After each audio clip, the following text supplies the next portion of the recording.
오늘 아침 6시 예배에 드려지는 하나님의 말씀은 역대하 2장 1절부터 역대하 3장 14절 말씀입니다. 오늘 아침 6시 예배에 드려지는 하나님의 말씀은 역대하 2장 1절부터 역대하 3장 14절 말씀입니다. 우리 역대하 2장 1, 2절만 합독합니다. 솔로몬이 여호와의 이름을 위하여 성전을 건축하고 자기 왕을 위하여 궁궐 건축하기를 결심하니라. 솔로몬이 이에 짐꾼 7만 명과 산에서 돌을 꺼낼 자 8만 명과 이 일을 감독할 자 3,600명을 뽑고 아멘. 오늘 하나님의 말씀은 역대하 2장 1절부터 역대하 3장 14절 말씀으로 지성소라는 제목으로 말씀을 전하겠습니다. 지성소 주제 구절은 6절입니다. 6절 누가 능히 하나님을 위하여 성전을 건축하리요 하늘과 하늘들의 하늘이라도 주를 용납하지 못하겠거늘 내가 누구이기에 어찌 능히 그를 위하여 성전을 건축하리요 그 앞에 분향하려 할 다름이니이다. 아멘. 자, 오늘은 지성소를 중심으로 살펴보는데요. 자, 이 우주 만물의 중심은 어디냐? 예, 지금의 이스라엘 말고요. 구약의 이스라엘이가 있어요. 예, 구약의 이스라엘. 지금 이스라엘, 팔레스타인 이스라엘 말고 구약을 중심으로 말씀을 살펴봤을 때 이 우주의 중심은 이스라엘이에요. 이스라엘의 중심은 성전입니다. 또 성전의 중심은 지성소예요. 지성소의 중심은 언약궤입니다. 그래서 하나님께서는 이 언약궤를 보시고 이 언약을 이루어 나가신다라는 거죠. 그 언약의 실체가 누굽니까? 예수 그리스도이죠.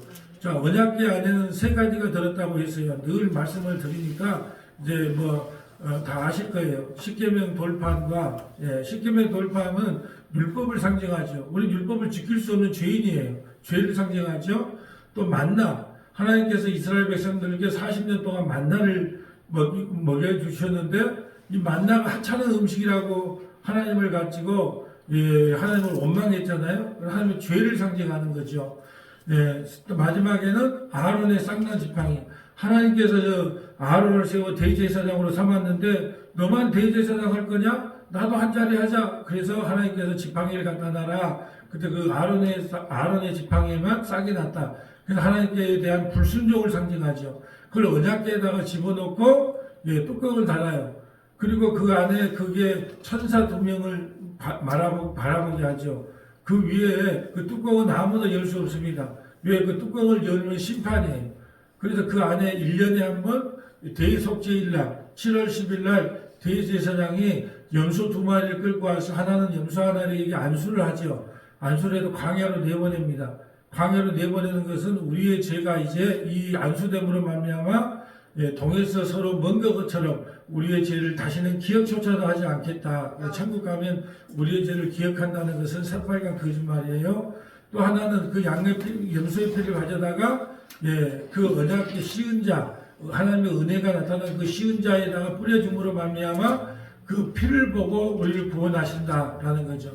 이것이 실체가 돼서 예수 그리스도께서 2000년 전에 이 땅에 오셔서 양으로 오셨을 때 세례 요한이 보라 세상 죄를 지고 가는 하나님의 어린 양이다. 그래서 그 어린 양이 십자가에서 매달리심으로 말미암아 그 피가 그 핏부림이 이제 그 우리 죄인된 우리에게 뿌려진 거죠.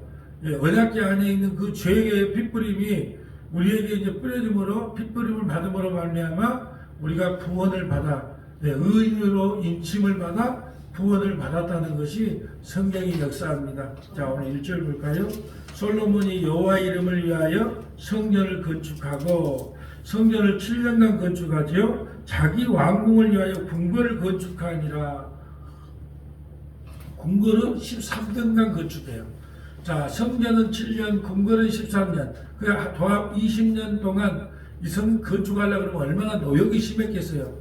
이 노역이 심해서 솔로몬이 이제 죽고 나자 그의 아들 여로보암이 왕이 될 때에 대신들이 찾아와서 이제 우리 좀 이렇게 좀 줄여달라. 이렇게 너무 노역이 심하다 하니까 그 젊은 신하들의 이야기를 듣고 말을 들어주지 않음으로 말미암아 이제 나라가 여로보암과 르호보암으로 나누어지죠. 20년 동안 성전과 궁궐을 건축합니다. 솔로몬이 이에 진군 7만 명과 자 2절부터 우리 간사님이 5절까지만 좀 읽어주세요. 솔로몬이 이에 진군 7만 명과 산에서 돌을 떠낼 자 8만 명과 이를 감독할 자 3,600명을 뽑고 솔로몬이 사절을 두로왕 후람에게 보내어 이르되 당신이 전에 내 아버지 다윗에게 백향목을 보내어 그가 거주하실 궁궐을 건축하게 한 것 같이 내게도 그리하소서. 이제 내가 나의 하나님 여호와의 이름을 위하여 성전을 건축하여 구별하여 드리고 주 앞에서 향차료를 사르며 항상 떡을 차려놓고 안식일과 초하루와 우리 하나님 여호와의 절기에 아침 저녁으로 번제를 드리려 하오니 이는 이스라엘의 영원한 규례니이다. 내가 건축하고자 하는 성전은 크니 우리 하나님은 모든 신들보다 크심이니이다. 아멘. 자, 그러면서 6절이 오늘 주제구절을 이야기하죠. 누가 능히 하나님을 위하여 성전을 건축하리요. 우리가 예배당 건축을 자꾸 성전을 건축한다고 말하는데 아주 잘못된 표현이에요. 그리고 대부분 또 뭐 이야기하다 보면 이 성전은 기도가 쌓인 곳입니다. 막 이렇게 이야기를 하는 거예요. 참 어디서부터 새로 출발을 해야 되는지 모르겠어요. 그건 예배당일 뿐이에요. 예배당. 성전은 화장실을 못 듭니다. 근데 문만 열고 나면 다 화장실 있잖아요. 수세식 화장실 있고 뭐. 그런데 무슨 화장실 또 옆에다가 뭐 자기 숙소다 정해놔. 그럴 수가 없어요. 성전은 성전 자체만 존재를 해야 돼요. 성전이라 표현하면 안 되고 예배당. 그러니까 우리 여수 성원화교회 예배당, 아니면 교회당 이렇게 써야 표현인데 꼭 성전이라 그런단 말이죠. 또 건물을 웅장하게 지어놓고 자 우리가 이 성전을 하나님께 바쳐드립니다. 성전 바친 게 없어요. 아직도 왜 성경 말씀이 우리 성경마다 우리가 성경이라고 이제 최종 결론이 났음에도 불구하고 왜 아직도 성경을 갖다가 그러니까 우리가 지금 잘못된 게 뭐냐면 우리가 성경 66권에 대해서 바로 이해하지 못하고 그냥 처음부터 먹고 살기가 힘드니까 예수 믿으면 복 받는다고 하는 그것만 가르쳤단 말이죠. 그러니까 뿌리가 없어. 왜 미국이나 유럽 같은 경우는 지금 뭐 거의 기독교인이 없어도 기독교 국가라고 불림을 받는 이유가 뭔 줄 아세요? 뿌리가 있어요. 뿌리가. 오래된 뿌리가 있어요. 500년의 뿌리, 1000년의 뿌리가 기독교 뿌리가 있기 때문에 기독교라는 그래서 이 교회를 안 나가도 다 장례식은 뭐예요? 기독교식으로 하잖아요. 또 미국도 기독교 국가가 아니야 원래. 근데 목사가 와서 성경에 손을 얹고 그다 기도하잖아요. 근데 뿌리가 기독교이기 때문에 신앙인은 기독교인들이 많아요. 근데 우리는 말로는 뭐 1200만 명이네 800만 명이네 그런데 기독교인이 아닌 것 같아. 왜? 숫자만 많지 거의 뿌리는 없어. 뿌리는 그것이 뭘로 증명됐어요? 이번에 코로나가 뭐 딱 지나가니까 한 40~50%가 빠져버리잖아요. 그것은 뭔 말이에요? 뿌리가 없다는 뜻이 있잖아요. 그러니까는 지금 우리가 새롭게 시작한다는 의미에서 오히려 코로나가 잘 된 것 같아. 왜? 영적으로는 잘 됐다. 왜 코로나를 통해요? 교회를 안 나가도 우리 목사님 말로는 주일 성수 안 하면 큰일 난다더만 주일 성수 안 해도 별일 없네. 오히려 집에서 TV, 컴퓨터나 아니면 뭐 유튜브로 예배드리는 게 훨씬 더 좋네. 지금도 마찬가지예요. 지금도 나올 수 있는데도 불구하고 유튜브로 그냥 정보와 지식만 얻는 그게 하나님께서 받겠어요? 여러분 예배라는 것은 어디서부터 출발되는 줄 아세요? 자 오늘 아침에 예배 드리려면 먼저 일어나야 돼요. 그래서 화장실 가서 세수사도 해야 됩니다. 얼굴을 따듬습니다. 옷을 입습니다. 차 시동을 겁니다. 그리고 출발을 합니다. 이 모든 것 일어나는 그 순간부터가 예배의 시작인 거예요. 왜요? 내가 하나님 앞에 하나님을 찬양하고 경배하고 하나님의 말씀을 들으려고 가는 순간부터 예배예요. 근데 반바지 입고 잠자는 바지불 앉아서 침대에 딱 기대가지고 야 설교 잘하는가 보자. 그게 무슨 예배예요? 그리고 어쩔 수 없이 병이 들었다거나 거동이 불편해서 예배드리는 거 왜 하나님 모르겠어요. 근데 나올 수 있는데도 안 나온다 하나님 그럼 예배를 왜 받겠습니까? 받지도 않아요. 그러고도 반바지 입고 집에서 아무런 집에서 또 뭐야 아이 목마르네 물 한 잔 먹고 커피 한 잔 타다가 딱 그냥 품위 있게 앉아서 예배 잘 하는 거 한번 보자. 그게 무슨 예배입니까? 그러니까 그런 하나님 앞에 드리는 그 예배 방식조차도 모르는 뿐 아니라 호칭도 언어도 틀려요. 여러분 우리가 어디 나가서 절대 성경이라는 말 쓰지 마세요. 예. 그 성경을 일도 모르는 거예요. 예배당. 자, 예배당. 우리 예배당 너 성전은 어디 있어? 이렇게 물어보면 성전이 아니고요. 우리 예배당은 저 문수동 무정통당 앞에 있습니다. 이렇게 이야기를 해주세요. 여러분이 바꿔줘야 돼요. 예? 우리 성전은요. 무정통당 앞에 있습니다. 그럼 성전이 지금 몇 개예요? 몇 개? 우리가 성전이라니까요. 그걸 잊어서는 안 돼요. 아, 지금 솔로몬 성전을 건축했던 그 몇 조 원이 들었던 그 솔로몬 성전을 건축했던 솔로몬조차도 지금 뭐라고 기도합니까? 누가 능히 하나님을 위하여 성전을 건축하리요? 뭐 몇 조가 든 그 성전 건축도 누가 이게 건축하겠느냐 이렇게 말하잖아요. 하늘과 하늘들의 하늘이라도 주를 용납하지 못하겠거늘 내가 누구에게 어찌 능히 그를 위하여 성전을 건축하리요? 그 앞에 분양하려 할 따름이다. 누가 인간이 만든 건물 안에 하나님을 감히 가둘 수 있다는 말인가? 라는 말이에요. 여러분, 성전의 기능은요, 두 가지가 있어요. 성전의 기능이 뭐 두 가지가 뭐냐? 첫째는 속죄하는 기능이에요, 속죄. 너무 중요하죠, 속죄. 속죄가 뭐예요? 내 죄를 대속할 수 있는 곳이 성전이에요. 성전의 실체로 오신 예수님이 그래서 성전인 거예요. 성전의 기능은 속죄의 기능이에요. 그래서 양 잡고 소 잡은 걸 아무데나 잡으면 안 돼. 어디가 잡아야 돼요? 성전에. 왜? 그곳에만 속죄의 기능이 있으니까. 이거 신학시대로요. 다른 이로서는 구원의 길을 예비한 적이 없다. 오직 예수 그리스도만이 길이요, 진리요, 생명이라는 뜻이에요. 다른 이로서는 구원받을 수 없어요. 오직 예수 그리스도만 구원받는다. 그게 속죄의 기능이 있는 것이 성전. 두 번째는 기도의 기능이 있어요. 그것을 기도하는 거죠. 하나님, 우리의 죄가 큽니다. 오늘도 나는 탐심이요 우상 숭배를 통하여 이 땅을 살아갈 수밖에 없는 죄인입니다. 예수님의 피로 나를 대속해 주시옵소서. 그러면서 누구 이름으로? 예수님의 이름으로 기도하잖아요. 왜? 성전의 실체가 누구이기 때문에? 예수님이기 때문에. 그래서 성전의 기능은 속죄와 기도의 기능이에요. 그걸 안 거예요. 그래서 솔로몬은 뭐라고 말을 하냐? 하나님, 이곳에 와서 우리가 무슨 죄를 지었든지 간에 이것을 향해 기도하면 우리의 죄를 용서해 주라는 기도를 하는 거예요. 성전의 기능은 두 가지다. 속죄와 기도다. 자, 7절부터 쭉 한번 읽어주세요.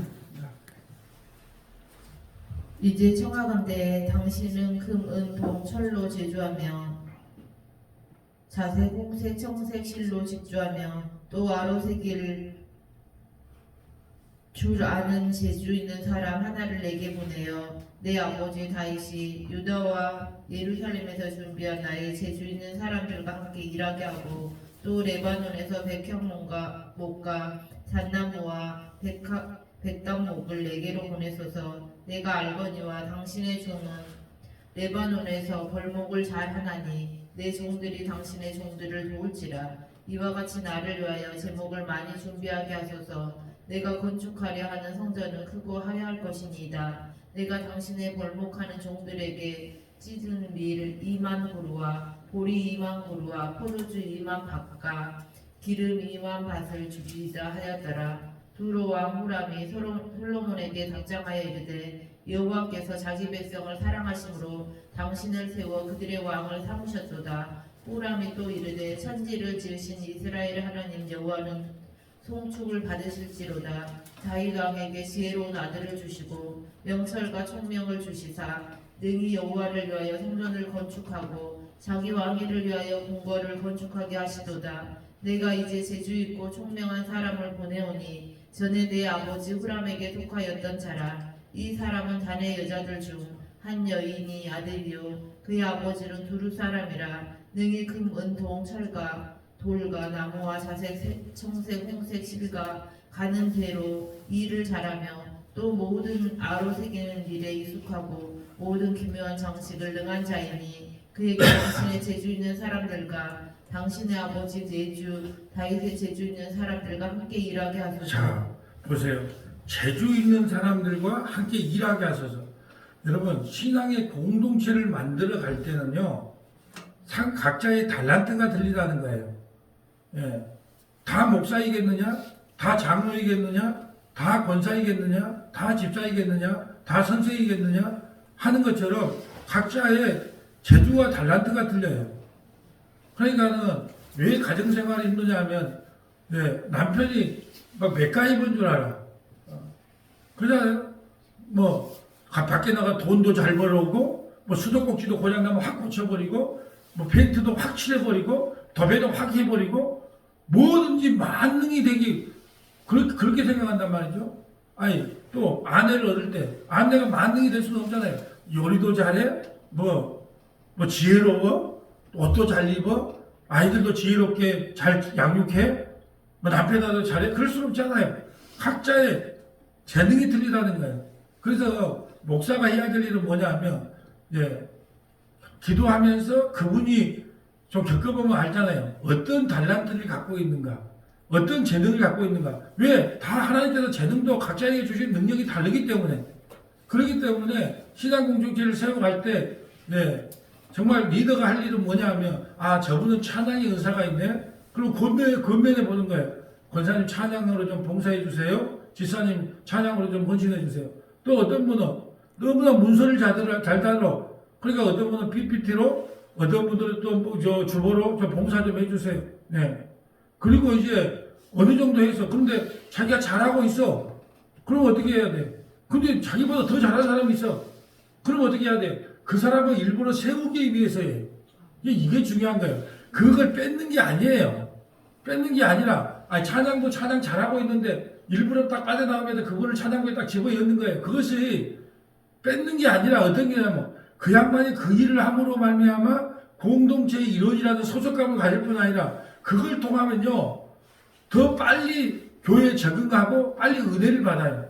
저는 단언하는데 우리 주지사님이 일반 사람들보다 지금 한 2~3배 정도의 이렇게, 믿음은 내 선물이기 때문에 모르겠어요. 믿음은. 그지만 지식적인 것은, 믿음은 하나님의 선물이기 때문에 1대1로 만나야 되지만 지식적인 것은, 성경에 대한 지식, 또 신학에 대한 지식은 다른 사람들보다 2~3배 지금 빨리 성장을 한다고 봐요. 왜 그럴까요? 전남 동부 극동방송 말씀의 체험학교 원고를 주잖아요. 그리고 그걸 복사하면서 혹시 오타 있는 거 한 번만 읽어봐도, 그러니까 단언컨대 집사님이시지만 친구 뭐 장로분들도 많대. 그래서 장로분들하고 이야기해봐도 이 성경적으로는 우리 주집사님하고 이야기가 안 돼. 왜요? 바로 그냥 원고를 보잖아, 원고를. 또 그것뿐이에요. 아니, 이제 수요 예배, 주일 예배, 저는 일주일 전에 미리 영광구절을 다 넘겨줘. 일주일 전에. 그러니까 그걸 읽어봐야 되고, 그래야지 또 교동문도 찾잖아요. 그러니까 그것이 힘들고 어렵죠. 세무사 일도 바빠 죽겠는데 왜 이런 일을 시키냐, 이럴 수 있어요. 근데 그 일을 감당하면 어떤 일이 생기냐, 훨씬 유익해져요. 다른 사람보다 이 성경을 아는 지식이 왜 그걸 하다 보니까 그렇게 2배, 3배 높여진다는 거죠. 그런데 어떤 일이든 간에 교회 공동체는 새로운 사람이 오면, 네, 새로운 사람이 오면 어떻게 해야 되냐, 그분이 나보다 잘하는 것 같아. 그러면 안 한다 그러면 할 수 없지만 권면을 해보는 거예요. 그래야 그분이 빨리 공동체에 적응을 할 수가 있다는 거죠. 이게 다 달란트예요. 그런데 이상하게요, 그걸 안 하면 편할 것 같죠. 하나님께서 맡겨주신 사명이 있어요, 각자에. 근데 그걸 안 하면 사람들은 편하리라고 생각을 해. 내가 그 일만 안 하면 편하겠다. 만약에 그 일을 안 해도 편하면 하나님께서 택하지 않는 백성일 수 있어요. 하나님께서 택한 백성이란 뭐냐면, 그 자기 자리를 떠났음에도 편안할 수가 없어요. 하나님은 그렇게 한다니까요. 아니, 식당을 봉사를 열심히 했어. 너무 육신이 피곤해. 아이고, 없애. 식당 없애고 내가 안 해. 그러면 괜히 내가 하던 일을 안 해갖고 밥을 안 먹으면 어떤 느낌이 들어요? 아주 찝찝하다. 내가 조금 그때 좀 헌신하고 수고해서 계속 성도들 밥을 즐겁게 먹일 것을, 이런 마음이 든다니까요. 사람은요, 자기 자리를 떠나면 편할 것 같아요. 제가 목사 안 하면 마음대로 살 수 있을 것 같죠.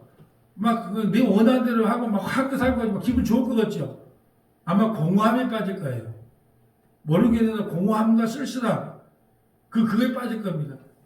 자기 자리를 떠나면, 그게 뭘 모르냐 하면, 내가 지금 이 자리에 앉아서 예배를 듣고, 말씀을 듣고, 하나님을 찬양하고, 경배하고 있다는 것이 얼마나 큰 기쁨인가 감사를 몰라요.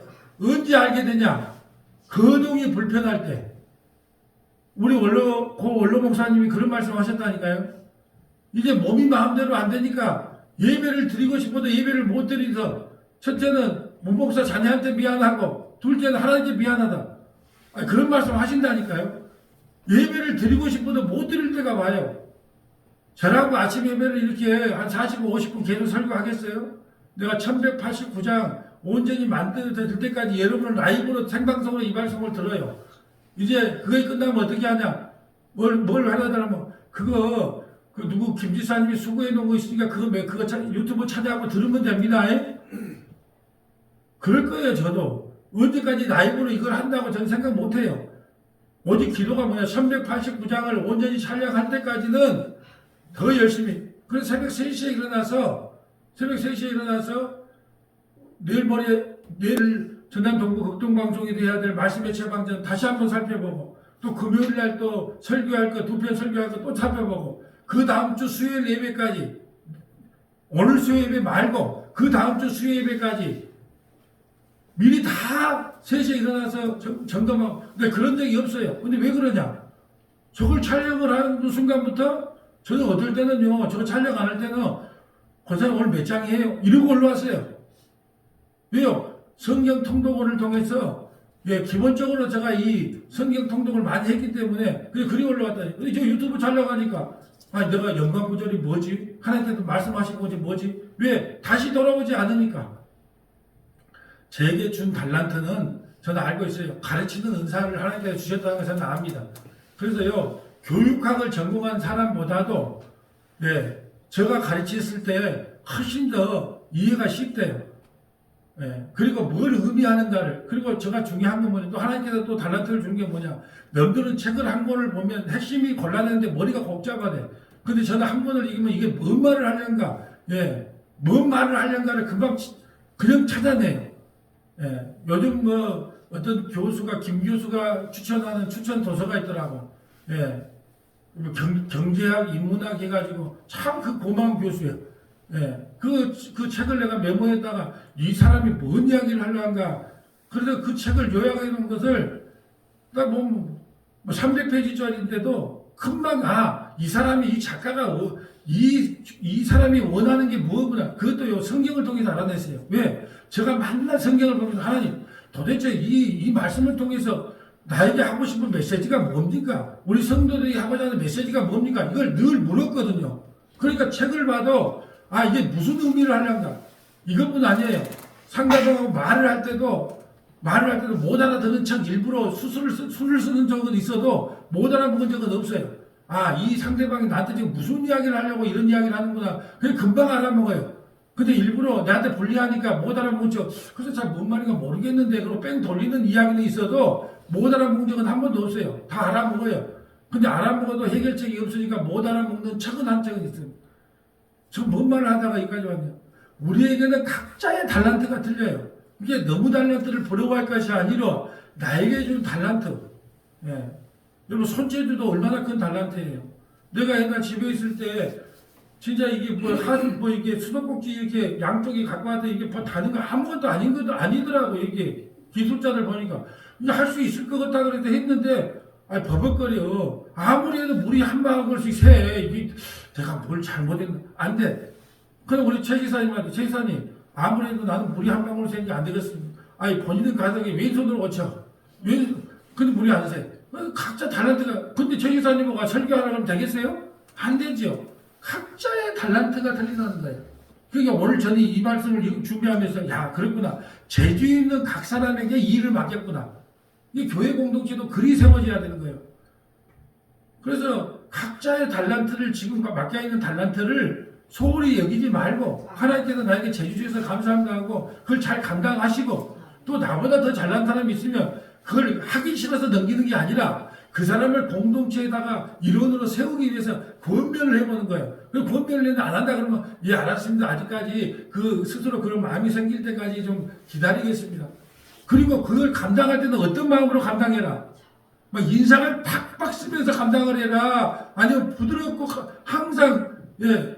그래서 저 예배당 문을 열고 들어올 때는 가면을 하나만 쓰면 안 돼. 교회 올 때는 가면 10개씩 쓰고 오세요. 저 강대상 저기 출입문 열 때 자 가면을 한 개만 쓰지 말고 10개를 쓰자. 10개를 쓰고 와서 어떻게 하자.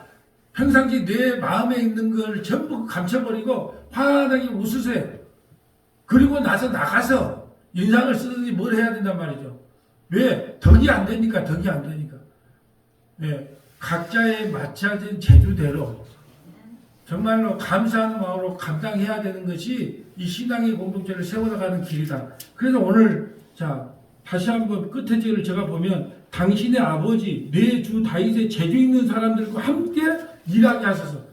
그 저는 그래요. 누가 설교를 저보다 더 은혜롭게 하거나 아니면 성경을 더 잘한다 그러면 예, 당신이 설교하세요. 나는 이제 밖에 나가도 외부에서 그냥 요즘 말씀 체험강좌 사단법인 만들었으니까 그걸로 이 교회 저 교회 그냥 하러 다닐 때 당신이 이렇게 설교하세요. 난 맡기고 싶어요. 또 내보다 더 재능이 있다.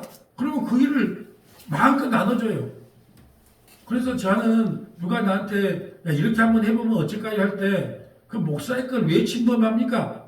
복음에 대해서만 말을 하지 않는다면 저는 한 번도 그런 말을 거의 안 해본 것 같아요. 그래 확실히 찬양을 맡은 분이라도 낫네. 예. 또 교회도 이렇게 한번 꾸며봅시다. 예, 확실히 낫구만요. 왜? 재능이 틀리니까 다 맡기는 거예요. 자, 16절부터 계속 읽어주세요. 내 주께서 말씀하신 밀과 보리와 기름과 포도주는 주의 종들에게 보내소서. 우리가 레바논에서 당신이 쓰실 만큼 벌목하여 떼를 엮어 바다에 띄어 욥바로 보내리니 당신은 제목들을 예루살렘으로 올리소서 하였더라. 전에 솔로몬의 아버지 다윗이 이스라엘 땅에 사는 이방 사람들을 조사하였더니 이제 솔로몬이 다시 조사하매 모두 15만 3,600명이라. 그 중에서 7만 명은 직분이 되게 하였고 8만 명은 산에서 벌목하게 하였고 3,600명은 감독으로 삼아 백성들에게 일을 시키게 하였더라. 솔로몬이 예루살렘 모리아산에 여호와의 전 건축하기를 시작하니 그곳은 전에 여호와께서 그의 아버지 다윗에게 나타나신 곳이요 여부수 사람 오르난의 타작마당에 다윗이 정한 곳이라. 자 보세요. 자 역대 상하는 위에 오르난의 타작마당에서 어떻게 해서 제사를 지내게 됐죠? 인구조사를 해서. 근데 그런 죄에 대한 부분을 다 빼버려요. 뭘 잘못했네 잘했네 그걸 다 빼버린다니까. 왜 빼버리냐. 역대 상하는 바벨론 포로에도 돌아와서 마지막에 기록한 책이에요. 그런데 유대인의 성경에 보면 역대 상하는 제일 끝에 있어요. 그러니까는 누가 죄를 지었네 안 지었네 의미가 없어. 오직 성전 중심으로 우리가 어떻게 해야 하나님께 영광을 돌릴 수 있는 것만 기록하는 거예요. 그러니까 이걸 원래대로 하면 왜 오르단의 타작마당에서 제사를 지내게 되었느냐. 인구조사를 역대 사무엘 하에 24장에 이제 먹고 살만하니까 교만해져서 인구조사를 했는데 요압이 그걸 막았는데 말을 듣지 않았다.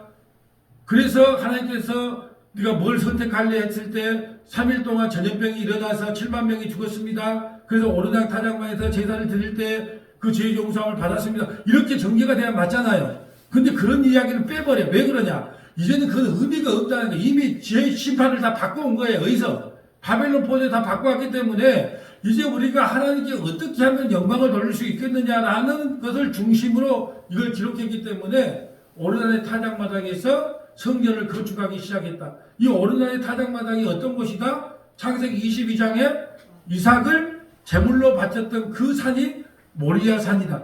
그곳에 무슨 성전이 지어지고 솔로몬 성전이 지어지고 그 솔로몬 성전이 파괴되고 스룹바벨이 돌아와서 스룹바벨 성전이 지어지고 그곳에 예수님 당시에 헤롯 성전이 지어지고 그 성전의 실체가 오신 예수 그리스도로 인하여 죄 용서함을 받는다. 라는 그것이 바로 오르난의 타작마당이에요. 자, 여기다가 이제 성전이 건축하게 됐습니다. 자, 2절.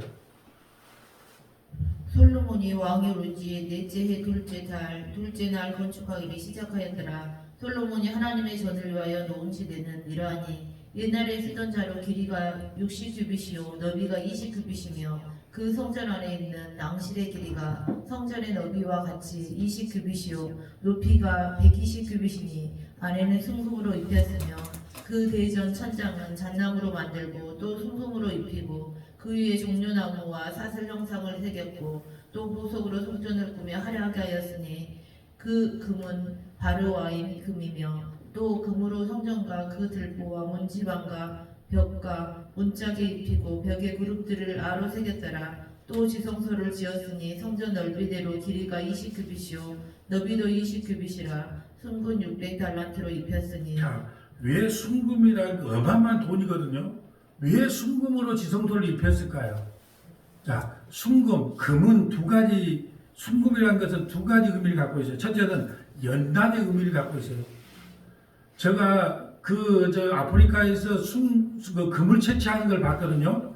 흙을 어마어마하게 파더라고요. 그 개울마다 흘러가는 흙을. 근데 그걸 채를 긋더라고. 근데 조금 나와. 와, 그러니까 이거 금 하나 캐려면요 이렇게 수고스럽더라고. 그러니까 순금이라고 하는 건 금은 뭐냐면 연단하는 거, 연단. 예, 연단을 우리에게 의미하고요. 또 금의 기능이 뭐냐면 변질되지 않아. 변질되지 않아. 왜 우리가 금을 좋아해요? 변질되지 않기 때문에 금을 좋아하잖아요. 변질되지 않아. 근데 오래 쓰면 약간 무게는 빠져요. 왜 그럴까요? 막 쓸리니까 약간씩. 예, 그렇지만 금의 기능은 뭐다? 연단의 의미와 변질되지 않는. 그래서 우리의 사랑은, 주님께서 우리에게 베푸는 사랑은 변질되지 않는다는 의미로 예, 금에 대한 표현을 많이 합니다. 자, 성경 옆에다가 베드로전서 1장 2절부터 11절을 한번 기록해 놓을까요? 베드로전서 100전, 베드로전서 1장 2절부터 11절.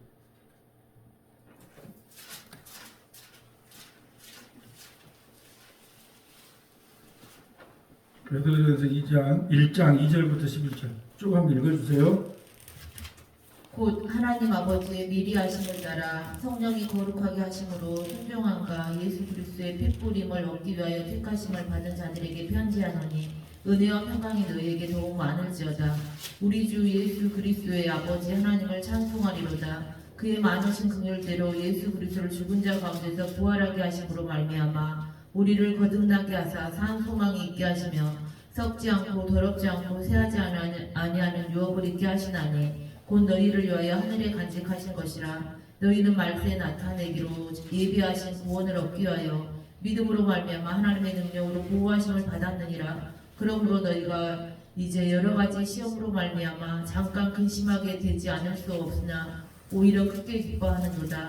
너희 믿음의 확실함은 불로 연단하여도 없어질 금보다 더 귀하여 예수 그리스도께서 나타나실 때에 칭찬과 영광과 존귀를 얻게 할 것이니라. 자, 우리 연단이 나오잖아요. 불로 연단. 너희 믿음의 확실함은 불로 연단하여 없어질 금보. 여러분, 연단이 왜 중요하냐? 다른 말로 연단은 고난이거든요. 왜 고난을 통해서 인간이요 주님을 구하고 찾게 됩니다. 연단이 없이는요 온전히 주님을 만날 수가 없어요. 욥도 그 고난이 아니었으면 귀로만 듣는 하나님밖에 못 만나요. 직접 눈으로 보는 그 하나님을 만나려면 그 가운데 반드시 연단과 고난이 있어요. 그 연단과 고난을 통하여 예수 그리스도를 온전히 만나게 된다라는 뜻입니다. 자, 8절. 예수를 너희가 보지 못하였으나 사랑하는도다. 이제도 보지 못하나 믿고 말할 수 없는 영광스러운 즐거움으로 기뻐하니 믿음의 결국 곧 영혼의 구원을 받음이라. 이 구원에 대하여는 너희에게 임할 은혜를 예언하던 선지자들이 연구하고 부지런히 살펴서 자기 속에 계신 그리스도의 영이 그 받으실 고난과 후에 받으실 영광을 미리 증언하여 누구를 또는 어떠한 때를 지시하는지 상고하니라. 아멘. 자, 18절 한번 볼까요? 18절 한번 읽어주세요. 18절하고 19절. 너희가 알거니와 너희 조상이 물려준 헛된 행실에서 대속함을 받은 것은 은이나 금같이 없어질 것으로 된 것이 아니요 오직 흠없고 점없는 어린 양 같은 그리스도의 보배로운 피로 된 것이니라. 아멘. 은과 금은 없어지지 않는다. 영원하다. 근데 그것을 설명하는 결론이 뭐예요?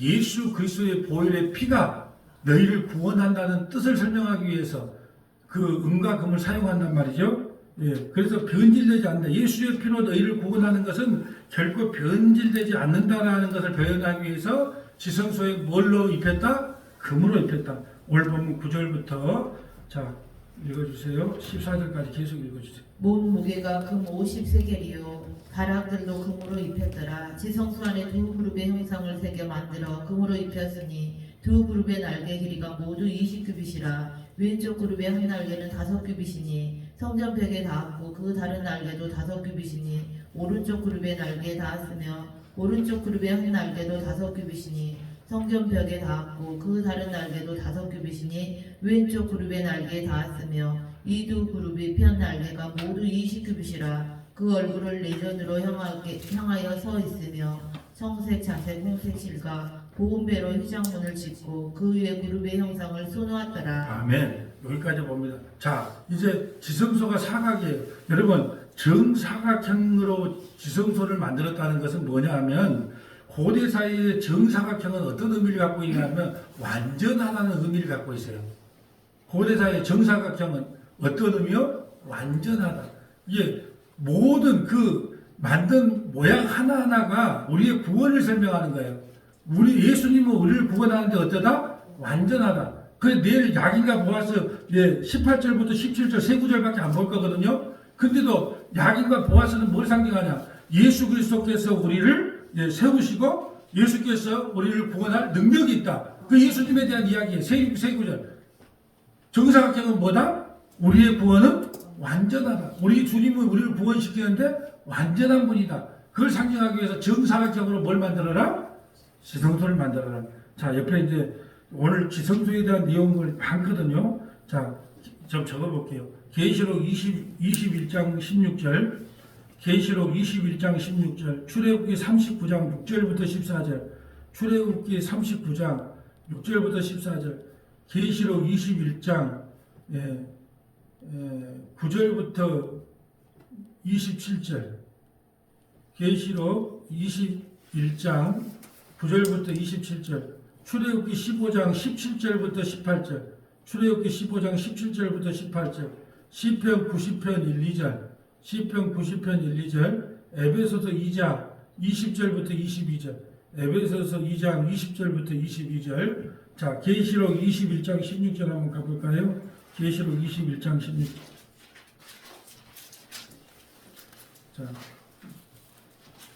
자, 그 성의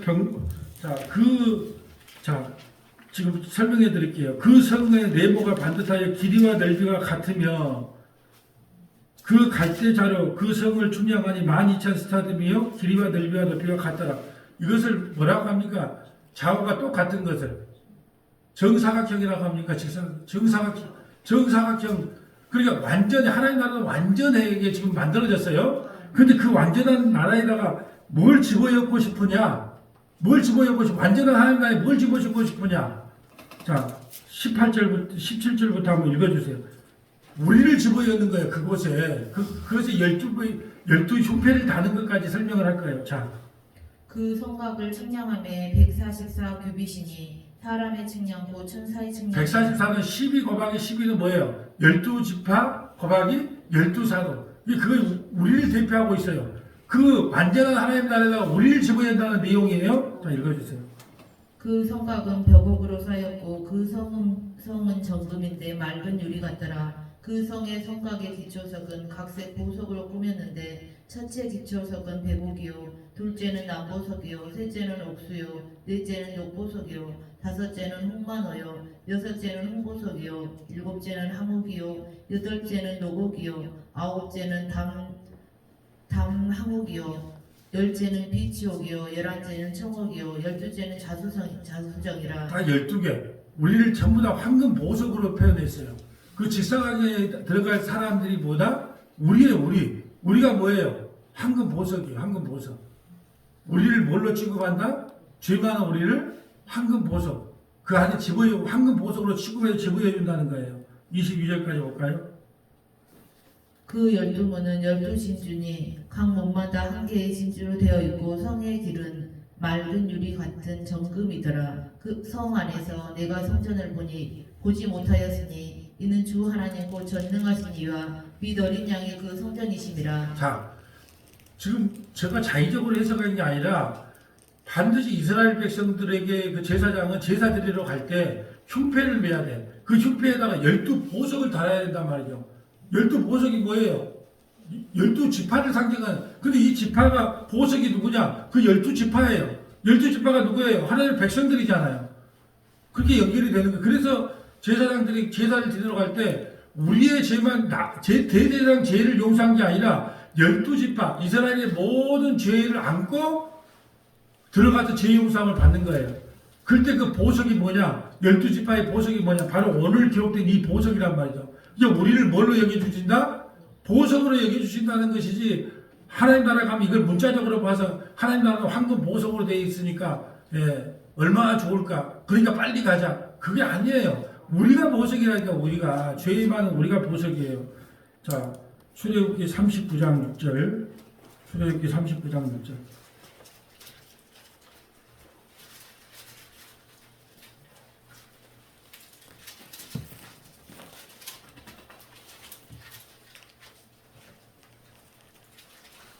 그들은 또 호마노를 깎아 금태에 물려 도장을 새김같이 이스라엘의 아들들의 이름을 그것에 새겨. 자, 이스라엘 아들 12들을 새겨서 그 흉패에다가 다르잖아요. 이스라엘 12지파는 곧 우리예요. 우리 성도들. 자, 에봇 어깨바지. 에봇 어깨바지에 달아 이스라엘의 아들들을 기념하는 보석을 삼았으니 여호와께서 모세에게 명령하신 대로 하였더라. 그가 또 흉패를 정교하게 짜되 에봇과 같은 모양으로 금실과 청색 자색 홍색실과 가늘게 꼰 베이실로 하였으니 그것의 길이가 한 뼘, 너비가 한 뼘으로 네모가 반듯하고 두 겹이며 그것에 네 줄 보석을 물렸으니 곧 홍보석, 항옥, 녹주옥이 첫 줄이요 둘째 줄은 석류석, 남보석. 벽가능만 보겠습니다. 이스라엘 백성들이 제사장이 흉패에다가 12보석을 달고 갔는데 그 12보석은 이스라엘의 아들의 이름이다. 이 이스라엘의 아들들의 이름이 바로 저와 여러분을 뭘로 취급하는 거다? 보석으로 취급하는 거예요. 우리는 복 받았어요. 복 받아. 자, 또 볼까요? 계시록은 아까 읽었고 넘어가고요. 출애굽기 15장 17절 볼게요. 15장 17절.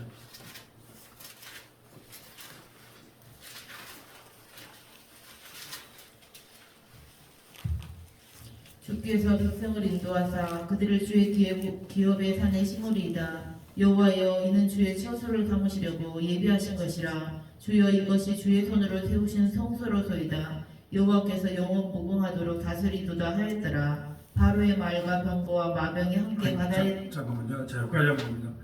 그럼 우리를 12보석으로 삼아서 뭘 삼겠다고요? 주의 처소로 삼겠대요. 아까 우리 뭐라 그랬어요? 그 지성소 안에, 하나님 나라에 가는 그 지성소 안에 그 12보석을 달았잖아요. 그 12보석이 그건 누구다? 우리란 말이야. 우리를 왜 12보석으로 취급해야 되냐? 우리를 처소 삼기 위해서.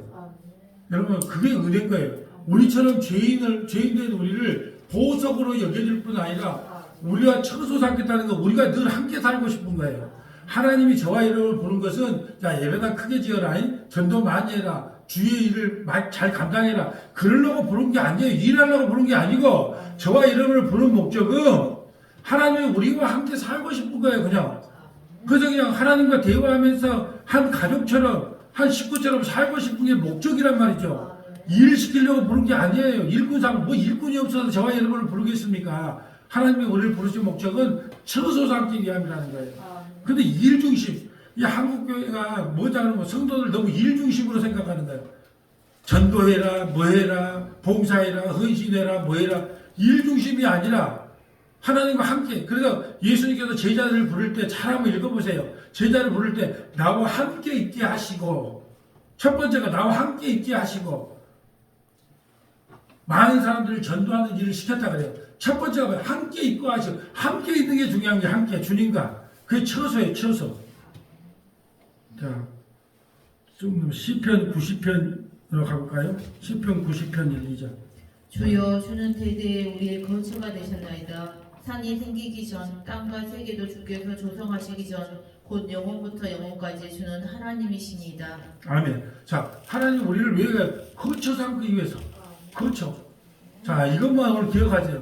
우리를 부르는 목적이 일시키기 위해서. 네 PPT, 네 유튜브 칠거인, 네 찬양해.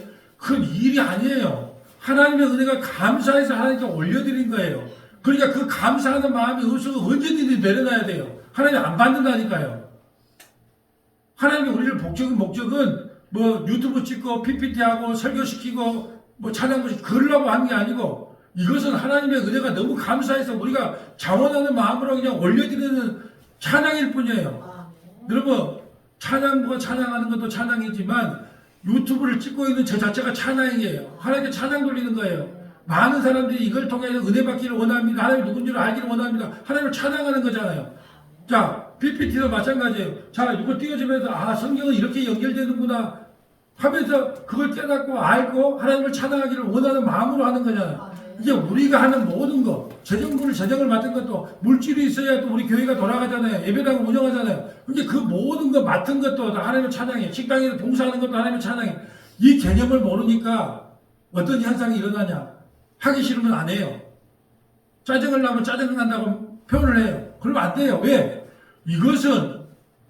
이것은 하나님에 대한 찬양의 마음으로 어떤 일이든 하나님을 섬기는 마음, 찬양의 마음으로 하는 것이지 하나님이 여러분에게 너만 이 일을 할 수 있어. 그러니까 그 억지로 일을 시키는 게 아니에요.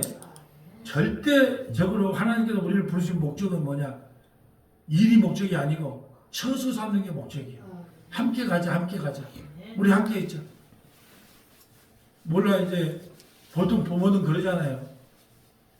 왔다가 그냥 용돈 100만 원 주고 가는 자식보다도 용돈은 한 20만 원밖에 없어. 형편이 안 돼요. 그래도 한 3일간 같이 부모하고 있어주는 자식을 더 좋아하잖아요. 안 그런가요? 안 그런 분도 있는가 봐요. 왔다가 그냥 바로 가면 훨씬 더 좋아하는 분도 있는데 대부분의 부모는 그렇잖아요. 예, 항상 함께 있고 싶어 하는. 주님도요, 제가 그래요. 저 목양실에 내가 당근에서 그 13명의 그 성만찬의 그 조각상을 하나 갖다 놨는데 그걸 보면서 13번째 그 가룟유다는요 돈깨를 딱 쥐고 딱 뒤를 돌아보고 있어요. 모든 사람은 다 주님을 바라보고 있거든요. 근데 돈깨 맡은 사람은 주님을 바라보고 있어요. 근데 돈깨 맡은 사람은 얼굴 자세히 보니까 그 돈깨 맡은 사람이 나처럼 보이는 거야. 12명의 제자들은 나처럼 보여야 될 건데 돈을 맡아갖고 돌아갖고 이제 도망가려고 하는 모습이 나의 모습으로. 그래서 내가 왜 갖다 놨냐? 나를 보는 거예요. 나를. 하나님의 은혜가 아니면 언제든지 이 돈깨를 갖고 뒤를 돌아보고 갈 상인데 근데 얼마나 묘사를 잘해놨는가. 사도 요한이 예수님 옆에 항상 붙어 있었거든요. 근데 나이가 10대야. 그러니까 시험이 없어. 얘가 사도 요한이구나. 옆에 있는 사람은 누굴까? 이놈 또 나서기 좋아하는 베드로구나. 이제 그걸 보면서 그 대화를 하는 거예요. 왜? 하나님과 대화하지만 그걸 보면서도 하나님과 하나님 이런 모습이었군요. 그 대화하고 처소 삼는 것이 목적이었다. 자, 마지막 하나 에베소서 2장 20절. 이제 신학 성경에서 그걸 딱 확증을 내려줍니다. 에베소 2장 20절. 너희는 사도들과 선지자들의 토리의 세움식을 입은 자라. 그리스도 예수께서 친히 모퉁이 돌이 되셨느니라. 그 안에서 건물마다 서로 연결하여 주 안에서 성전이 되어가고 너희도 성령 안에서 하나님의 거하실 처소가 되기 위하여 그리스도 예수 안에서 함께 지어져 가느니라. 아멘. 교회를 왜 불렀다고요? 처소 삼기 위해서. 처소 삼기. 정말 이 아침에 이거 하나만 배우고 나 일 시키려고 부른 게 아니고 일은 그냥 일 자체가 하나님을 찬양하는 도구구나 라고 생각하시고 나를 함께 있고 싶어서 나를 부르셨구나 그걸 깨달으시고 지성소를 통하여 죄의 용서함을 받은 우리가 이 한가지로 어찌 하나님을 찬양하지 않을 수 있겠습니까? 세상에 나가서 일하는 것도 다 하나님을 찬양하기 위함이고 내가 죽도록 말씀을 연구하는 것도 하나님을 찬양하기 위함이고 유튜브를 찍는 것도 하나님을 찬양하기 위함이고 내가 하는 모든 일들이 다 하나님을 찬양하기 위함이라는 것을 잊지 않고 살아가는 이 한 날 되시기를 주님의 이름으로 소원합니다.